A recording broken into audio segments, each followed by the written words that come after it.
Greetings and welcome back, one and all, to this, the final part of the 500p Reassembly tournament. The part which no doubt many of you have been waiting for, especially the entrants who have made it this far.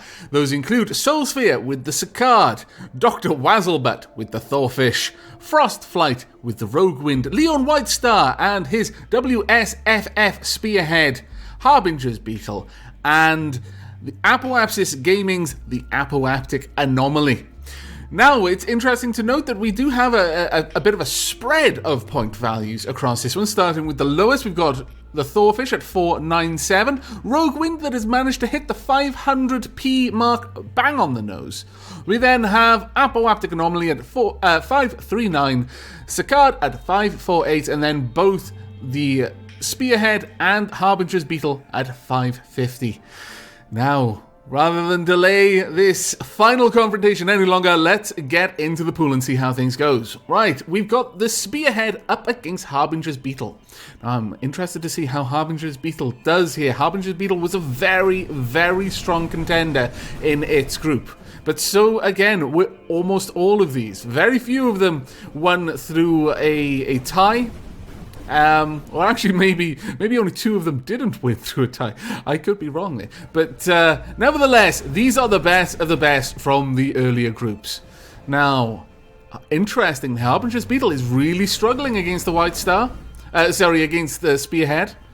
I'm going to occasionally call it the White Star because that almost sounds like the name of some sort of flagship ultra spaceship you might find in any particular sci-fi series you want to think about. You know, the White Star Fleet, I don't know. Very Babylon 5-esque. But yeah, the Spearhead has actually got a lot of points over Harbinger's Beetle. As long as it can avoid being taken out, I think the Spearhead is going to win this one. And win it on points, and win it quite convincingly. That said, oh my lord, the damage is coming in. All of a sudden, the Spearhead is taking huge amounts of damage. It's going into a death spiral. Is this going to be the Harbinger Beetle's opportunity to sweep in and clean up? We don't know. It's got 15 seconds in which to destroy the Spearhead, or at least to match it in score. But it looks like the Spearhead may be going out. It was just recovering. It is gone. Harbinger's Beetle, slow and steady, wins the race, it seems. Okay, let's see how that goes in this conflict. Is that going to be a repeat of that? Spearhead, again, with the very early point advantage. Harbinger's Beetle, not really caring about the amount of damage being done. It's generally just armor that's taking the damage, and it is happy to just rebuild that over time, letting the Spearhead just dance around, taking constant fire from its missile systems. Honestly, at this point, the best tactic the Spearhead could go for is, once it's got this kind of point lead, just to hang back and take out the missiles as and when it can. It's clearly got enough firepower to do that, and it's only really when it gets very close that it risks itself. But, well, you know, I've got to be honest, I approve of the Spearhead's desire to get in there and fight. It's not going to be content with a cowardly victory, won on the sidelines. No, if it's going to win, it's going to win by its own hands, or its own guns, as the case may be. It will be there, up close and personal. Its opponent is a warrior of some renown, and deserves a warrior's death, not to go out due to points. I approve of this, White Star. You would easily have won had you taken the less honourable route. Well done. In defeat, you at least have your honour intact. Right, the Spearhead against the Thorfish. Now, I'm very eager to see this, because the Thorfish was a surprise winner in its group. I'm very interested to see how it's going to match up against the other winners. Thorfish is taking quite a lot of damage. It's keeping pace with the Spearhead's damage output and its points. Oh, it's actually starting to pull back now. Oh no, the Thorfish was split apart. The Spearhead finishes them quickly. Okay, is that going to happen again, or was that a fluke? That is the reason we are doing the best out of 3. Okay, now the Thorfish main cannon does have a hell of a wallop, but it's got to get it exactly the right spot on the Spearhead. If it can get it in that sort of neck connection between the I'll say the armor for the thrusters and the armor for the nose, then it would be able to split the spearhead in half. But getting in that narrow gap is really quite difficult. And the spearhead is very good at repairing that damage as fast as it is able. That said, for now, the Thorfish seems to be doing okay. But every time it gets in there close, it takes an enormous amount of damage. Now is your chance. Oh, there we are. The spearhead wins. Again, the Thorfish, honor intact. You may have been defeated by the spearhead, but it was a very good battle all the same. Right, spearhead up against the apoaptic anomaly. Now, the apoaptic anomaly is a bit of an interesting one. It has similar sort of weapon systems to the spearhead, but for the inclusion of drones. The apoaptic anomaly tends to favor being a little bit further from battle, still actively engaging, but it isn't one to just charge in there without any sort of caution, whereas the spearhead seems to do better when it can bring all of its dakka to bear as well. I'm not sure which of these two craft is going to be the winner here. The apoaptic anomaly is doing a very good job of keeping the spearhead at bay. It's not strictly running away, it's staying at an optimal range for its weapon systems, really. And now that the spearhead has lost its primary weapon systems, it looks like the apoaptic anomaly is happy to get involved directly. Spearhead, I fear you may have met your match, and those drones are certainly adding a lot of pressure, not allowing you to repair. As a piece of armor or a subsystem is being repaired, it's got a very, very low armor value, and any damage realistically will break it and stop the repair, and I have to start all again. Now, the apoaptic anomaly very good at dealing with the spearhead's long-range firepower. Ooh, there we are. The spearhead managed to get off a volley there. I'm not sure it's really done much damage. In fact, I don't think it's actually damaged any system. It may have cleaved a little bit of armor off, but I didn't really notice any systems damage specifically. The apoaptic anomaly is remaining point leader, and there we are. Finished the spearhead off. Well done, apoaptic anomaly. Okay, Roguewind, the first winner to move into the finals. Let's see how you do against the spearhead. You're quite an agile little boat. You're actually easily able to minimize those opportunities that the spearhead has to hit you with all of its dakka when you swing in very close. But at the same time, it's minimizing your ability to hit the spearhead. Again, I'm going to constantly switch between calling it the spearhead and the white star. I do apologize, Leon, for merging your name and your ship's name. But damn it, they're both awesome names. They work well together as ship names. But it looks like the Roguewind is really suffering to the spearhead's fairly comprehensive weapon systems. It's got a good spread of damage, fairly strong, well, it's really overwhelmingly strong close quarters, but it's got a good amount of very long range damage as well with those missiles. I don't think there is a sweet spot where the Roguewind can do damage to the spearhead without the spearhead doing more damage back. So I think this is more or less a war of attrition. There may be an opportunity for the Roguewind to get a lucky shot. Again, the spearhead does have a very narrow, lightly armored neck, and if enough pressure could be applied to that, you wouldn't really need to worry about the rest of the weapon systems. You could just cut the head off at the neck.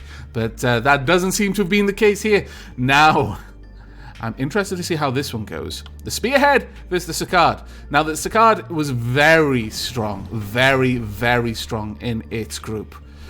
So we'll see how the spearhead can manage with the Sicard's preferred tactic of just stay just outside of range. It's got enough point defense to deal with the missile volleys that the spearhead can deploy against it. And generally speaking, well, actually, it looks like the missiles are forcing it to prefer to just keep distance. Now, that is bad for the spearhead because the Sicard is clearly point leader at the moment. And whenever the spearhead does manage to make any progress in getting close, the Sicard unleashes charged up shots from its burst lasers, which do a considerable amount of damage. I think this one's just going to be a speed-up fight. We're not really going to see anything different from this.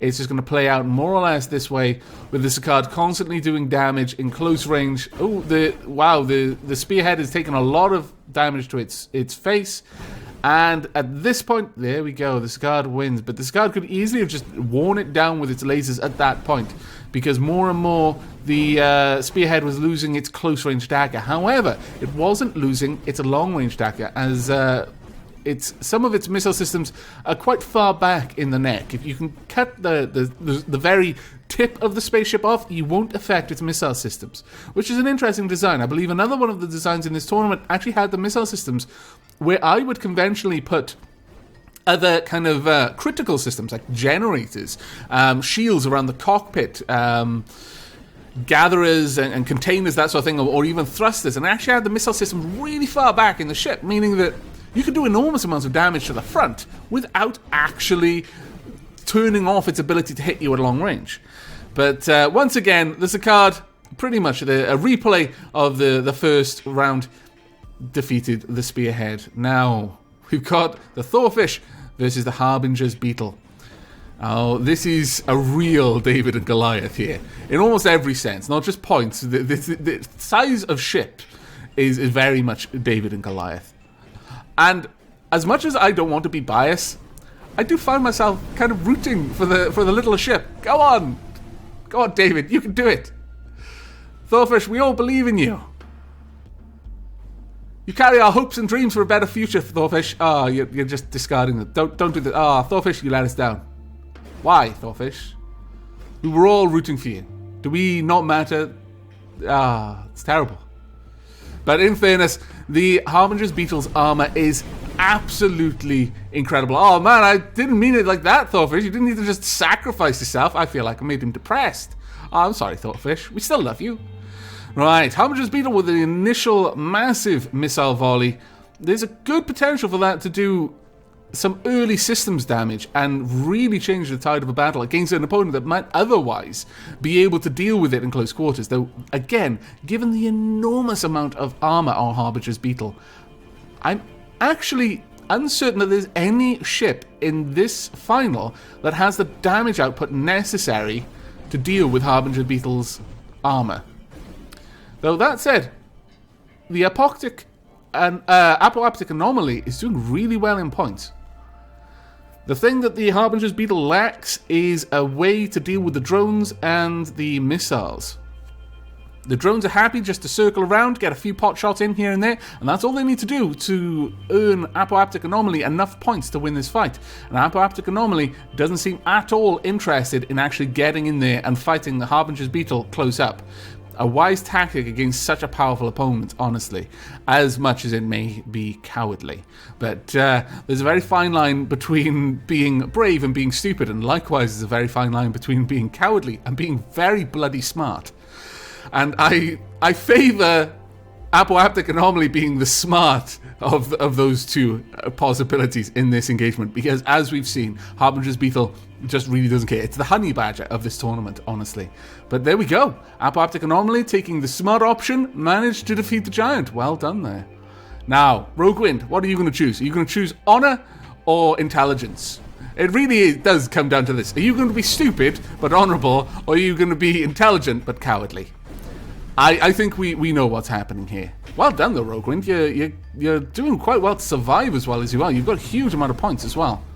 That's really quite a good engagement. The Rogue Wind's so agile. It's taking a bit of damage every time it gets in close. Oh, that was nasty. Those missiles really did a huge amount of damage to the front of the Rogue Wind. But it's not giving up. It is the little bot that could. And it's flown away there. I think that was probably just because the thrusters on one side all fired at the same time. There's no way for you to turn around when all your thrusters are on one side. You'll just fly off into the cosmos somewhere. But there we go. Not changing tactics. The Rogue Wind's getting in there nice and close, trying to give as good as it's getting. Probably not going to succeed, but it's trying, and that's what's important. Harbinger's Beetle doesn't care. Harbinger's Beetle is here. It will crush you. It is the Ivan Drago of this tournament. No dancing around, no funny business. It is here to win, and win it shall. Though, that said, against the Sicard and its long-range shenanigans, the only real chance that I think the Harbinger's Beetle has here is to overwhelm the shield and get a good couple of shots in on the Sicard's rather flimsy frame comparatively with those missiles. But the Sicard is doing a bloody good job of minimizing the amount of damage that is even reaching its shield with its point defense.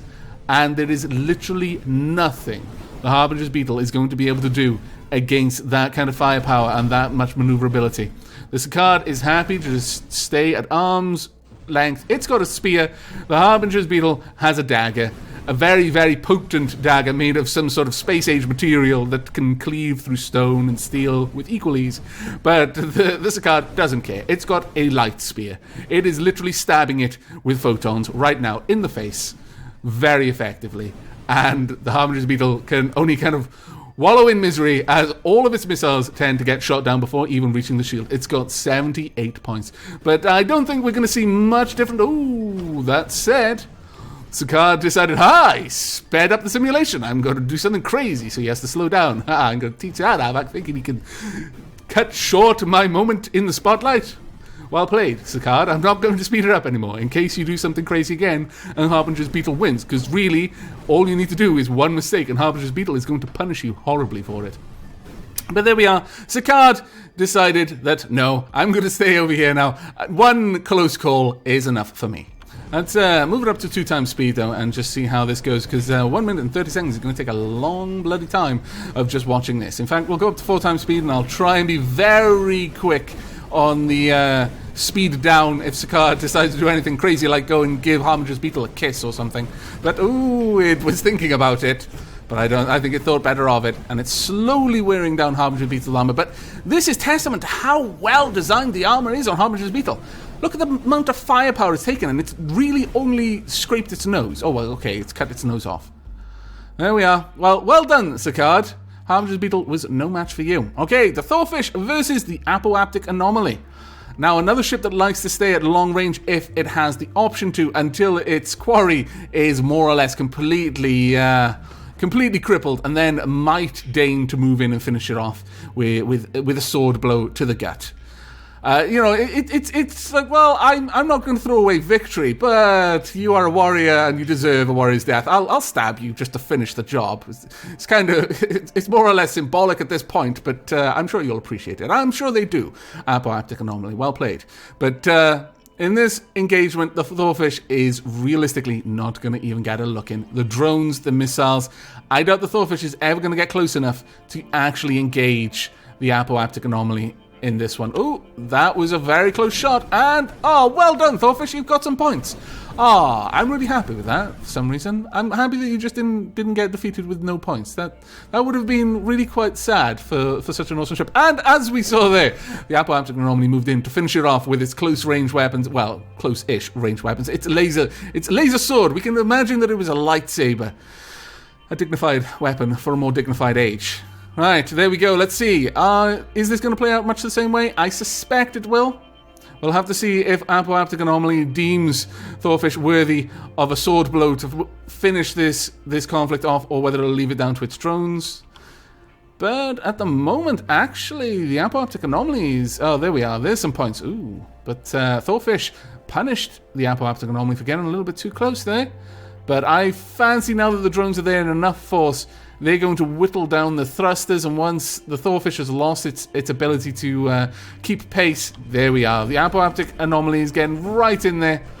It took a fair bit of damage to the face there from the Thorfish, but well done, ships. Well done. In fact, yeah, the Apoaptic Anomaly took a lot of damage from that Proton Sword, I fancy. Though it may have been a combination between the Proton Sword and the main cannon of the Thorfish. That really shouldn't be underestimated. It's got an enormous punch. It is punching well above its weight limit. Now, how's it going to deal with the Rogue Wind? Fairly standard engagement, honestly. The Rogue Wind has an enormous amount of dagger, but the Thorfish has an enormously powerful sword. But it has lost both the sword and the main large cannon now, so it looks like this is going to be the Rogue Wind's battle, and the Rogue Wind's just going to dance back and forth and strafe the Thorfish into oblivion. Well played there, Rogue Wind, well played. Alright, let's see if the second round plays out much the same way. It could do. I mean, the Thorfish could get lucky with some of its initial attacks, but it doesn't appear to have been the case. The Rogue Wind is actually quite a resilient bot when all things are said and done. There's a lot of armor there. Now, Thorfish up against Sicard. Is this going to be a surprise? Or is this going to play out more or less the same way it always does with Sicard? Calm and collected defeat of the enemy.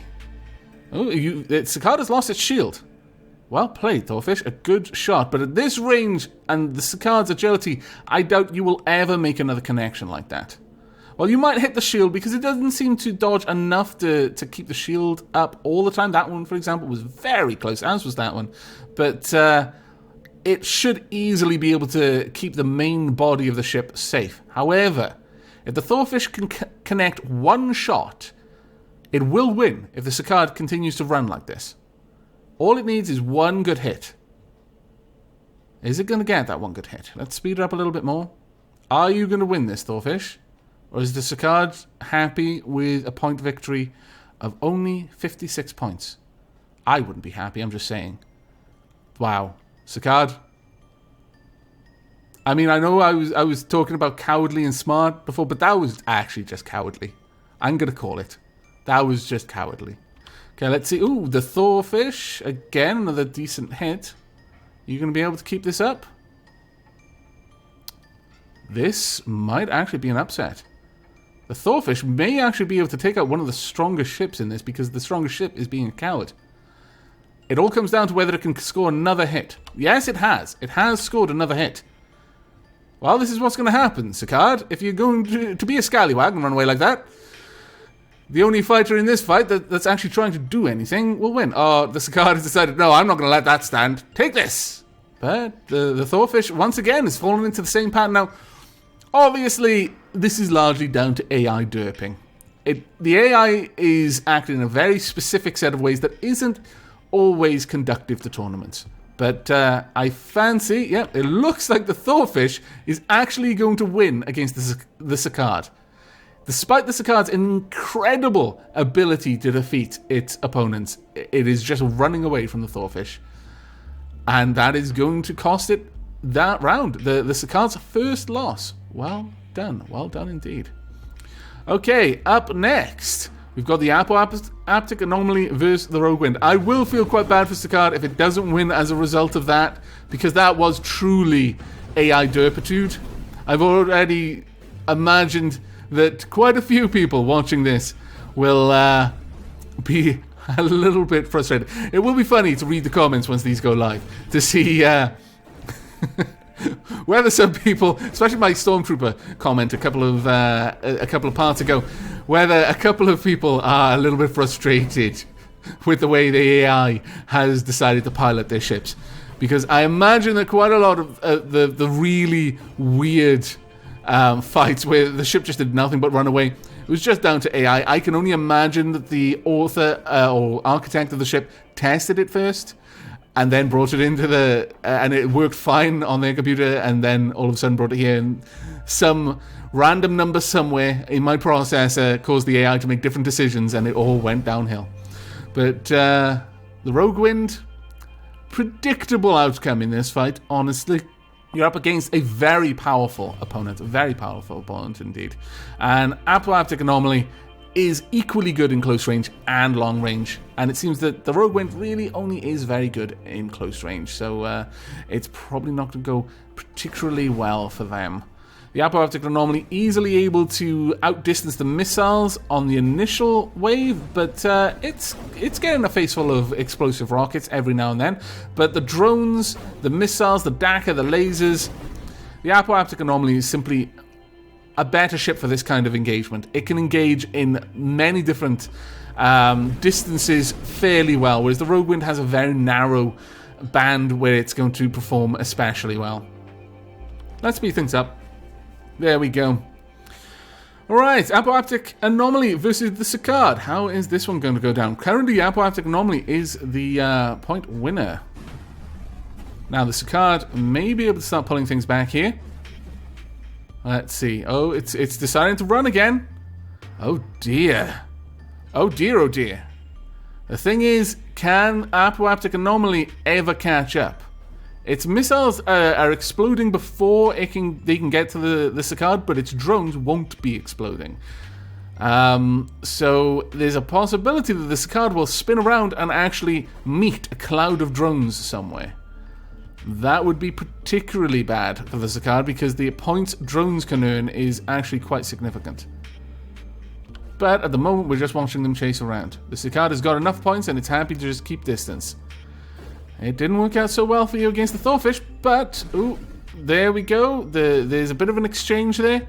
Again, though, the Sicard has come out point winner. It's got similar weapons to the apoaptic anomaly. So the apoaptic anomaly is not going to be able to, for example, just scratch the shield with its lasers for easy points, because if it's close enough to do that, then the Sicard is close enough to scratch it back, so it will always stay ahead. And there we are. The Sicard won through a reasonably wise tactic in this particular engagement. Oh, there we go. It has redeemed itself somewhat by defeating the apoaptic anomaly in a straight fight there. It used its weapons at long last. Now, who is going to win here? If the Rogue wins, should be able to pull a surprise victory, then I believe that means the apoaptic anomaly is going to be crowned the undisputed champion. Otherwise, it's going to go down to judges' final decision. Now, how are you going to be able to fare in close quarters? Those lasers are doing a lot of damage. I imagine right now apoaptic gaming, or apoapsis gaming, I actually forget, let me double check, is rooting for the Rogue Wind right now. Yes, apoapsis gaming. I imagine they're sat there cheering for the Rogue Wind. Come on, Rogue Wind. But I'm not sure the Rogue Wind really has the staying power to match up against the Sicard. I fancy that this one is going to go down largely the same way it did in the last one. Though, there we go, its shield is down. Here's your chance. You've got one gun left. I don't think you're going to do enough, are you? No, you're not. Never mind, though. You tried, and that's what counts. Well, there we are. The Sicard wins. So, we've got a tie between the Sicard and the apoaptic anomaly. Harbinger's Beetle is in third place. Now, between Sicard and the apoaptic anomaly, this is a hard choice. Both are pretty nice ships. The apoaptic anomaly is the nicer looking, in my opinion, because it's more ship-like. It's more like a space fighter from, as you might imagine, in sci-fi, whereas the Sicard is more like a drone. But then, again, there's a certain niceness to that, a drone spaceship, a von Neumann machine, perhaps. But, this really does come down to... It has to come down to which of these ships is gonna do the best in battle. And I think for something like this, we're going to have to go to a sudden death. I'm not going to make the choice. I know, up to now it's always been a choice that I made, but honestly, I can't pick between the two. They both have such strong performance in combat that I feel that for this final, we want a decisive victor. So what we're going to do is we're going to drag these ships off, and we're going to have one battle between the apoaptic anomaly and the Sicard. This is it, guys. This is victory or death. Begin. Now we actually get to see how the Sicard was built. It actually had a lot of regular point defense at the front. I didn't realize. That's actually pretty cool. But ooh, it looks like the Sicard is actually going to try and run away. Really? Against the apoaptic anomaly? I guess so. I mean, it looked like it was just going to dance on the edge so it could fire back, but the apoaptic anomaly could fire back against it. So, no, it looks like it's actually going to be a replay of their individual combat, and we all know how that's going to end.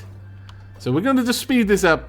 For the sake of posterity, we must know who is the ultimate winner, but I've got a very, very strong suspicion it is actually going to be the Sicard. It's going to play out exactly the same way it did in their first bouts, though there is that small, tiny chance that a random number somewhere will cause the AI to decide to engage in a different way, and we'll see something happen differently, but it doesn't look like it. The Sicard is just too maneuverable of a ship, and as powerful as the apoaptic anomaly is, as beautiful as it is, as versatile as it is, because it is certainly versatile. Drones, missiles, guns, and lasers. If this was purely down to the versatility of the ship, there would be no contest. The apoaptic anomaly would be the winner. But the Sicard, with its very simple design, it's just a little sphere with thrusters, equal amounts on all cardinal directions, with slightly less thrust on the diagonals, just for maneuvering those ones, and a very simple design philosophy. It's got some point defense, and it's got lasers. But it looked like apoaptic anomaly managed to secure a win there with points. Very interesting, but Sicard decided, no, not going to have that. I am the winner here. I will just cut you down, you dirty dog. But with that, the 500p tournament is concluded. Again, we have Sicard in first place. Author is Soulsphere, or Architect is Soulsphere. In second place, the Apoaptic Anomaly, made by Apoapsis Gaming. And in third, Harbinger's Beetle, who I can't name because their name was... Well, I kind of was included, I guess. Let's have a look. We've got Sagixil. Now, I'm not sure if that's a YouTube name or what, it's their Steam name, and they're not always the same. For example, we've got Manwater V2 is Mason, for example. We've got Fish Shark is the Steam name of Bo Golden, so on and so forth. So that's why I really like to have the names in brackets, so I know how to address you in terms of YouTube. But congratulations, all three, and congratulations to everyone, whether you won any of your games or not. Congratulations on building a ship and being a part of this tournament. It would not have been the same without you. So my deepest thanks for taking part. Now, before we wrap this up, just a quick note on what we're going to be doing next. Now, with this, I have not decided yet on what kind of tournament I'm going to do next. I am going to do a tournament next for Reassembly. I'm really enjoying these. I'm really enjoying them. But I'm new to them as well, so there's a lot of things that I'm learning with how to host these tournaments. Each iteration, each separate tournament is going to be an improvement on the last. A lot of this sort of stuff you learn through experience, and just, you know, hosting them will teach you things. But I have no doubt that I'm going to be getting some comments on improvements that I can make to the tournament setup, and I appreciate all of these.